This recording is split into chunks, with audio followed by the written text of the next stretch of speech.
Donald Trump is dangerously mentally ill, a group of experts and commentators has claimed. Led by Yale psychiatrist Dr. Bandy Lee, 27 writers hold forth in a new book that also claims his madness is catching. The Trump presidency, the authors assert, has created unprecedented mental health consequences across our nation and beyond. But not all of the 27 are psychiatric or psychological professionals. The roster includes linguist and media analyst Noam Chomsky, and journalist Gail Sheehy.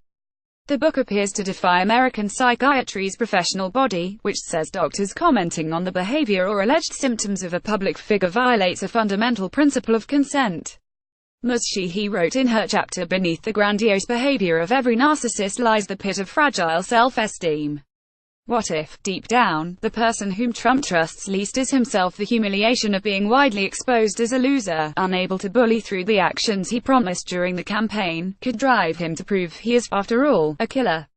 Dr. Lance Dodds, a psychiatrist formerly of Harvard University, said Mr. Trump exhibited sociopathic qualities and a persistent loss of reality.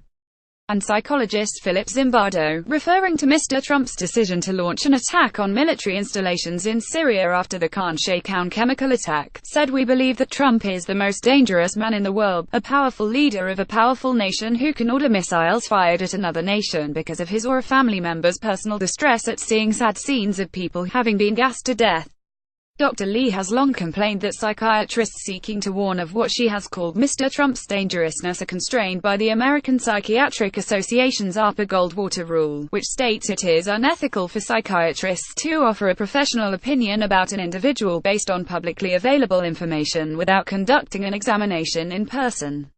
She claims the association's ethics committee expanded that position in a ruling earlier this year when it sought to answer the question of whether professionals should be allowed to diagnose or give their clinical opinion on public figures in the interests of national security, concluding that, broadly, they should not.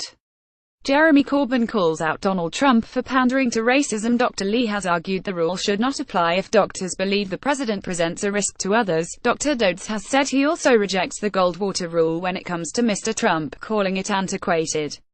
The rule was instituted after Senator Barry Goldwater suffered speculation about his mental health during his 1964 presidential run. He later won a libel case against the magazine, Fact, that published the claims of psychiatrists regarding his fitness to be president. In its ruling in March, the APA's Ethics Committee said when psychiatrists offer medical opinions about an individual they have never examined, this behavior has the potential to stigmatize those with mental illness.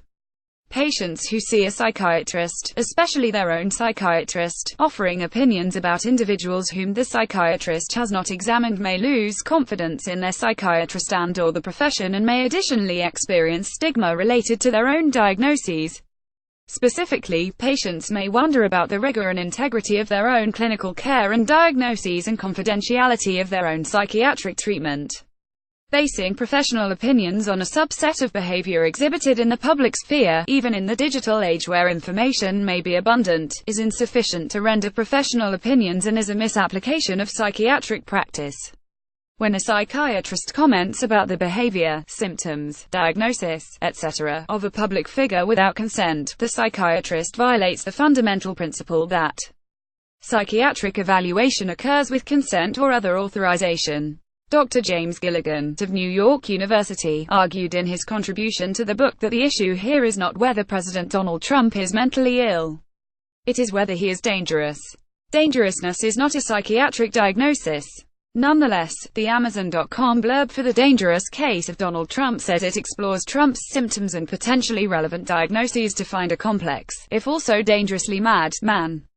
Its subtitle is 27 Psychiatrists and Mental Health Experts Assess a President. Dr. Lee and others who have joined her cause have previously faced criticism for throwing ethical standards out the window because they cannot accept the 2016 presidential election results, in the words of Connecticut Republican Party Chairman Junior Romano. In February, a leading psychiatrist, Dr. Alan Francis, spoke out against psychiatric name-calling, which he said was a misguided way of countering Mr. Trump's attack on democracy. More about Donald Trump. American Psychiatric Association reuse content.